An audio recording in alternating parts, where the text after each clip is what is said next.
In the early 16th century, England was in the midst of a powerful resurgence under the leadership of Queen Elizabeth I. As the country sought to expand its empire, a group of ambitious investors turned their gaze towards the New World.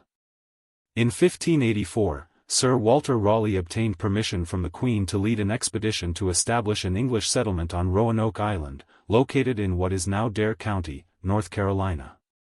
2 years later, in 1587, over 100 settlers arrived on Roanoke Island with dreams of establishing a new world. The group was led by John White, a seasoned artist and cartographer who had accompanied Raleigh on his previous expeditions to the Americas. Among the settlers were women and children, many of whom were wives and children of the male colonists. White's daughter, Eleanor Dare, and her husband Ananias had even given birth to a baby girl in August 1587, named Virginia Dare, who would become the first English child born in the New World. As the settlers began their lives on Roanoke Island, they set about building homes and clearing land for agriculture. They encountered resistance from the local Algonquian-speaking Native American tribes, but White managed to establish a rapport with the nearby Croton tribe through gifts and trade. However, when John White returned to England in 1587 to persuade more settlers and supplies to join the colony, he left behind his family and friends on Roanoke Island.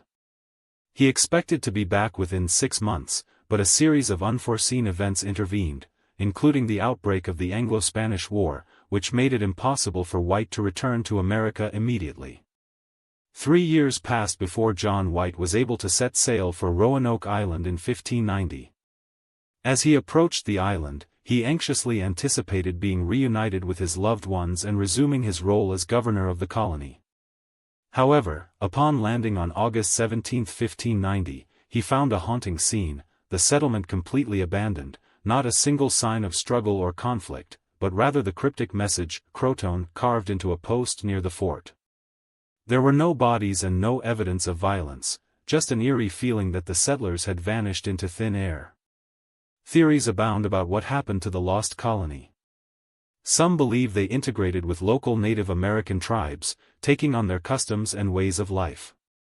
Others suggest they were victims of disease or conflict with hostile Native Americans. Archaeological evidence points to a severe drought in the early 1590s that may have forced them to relocate to more fertile lands.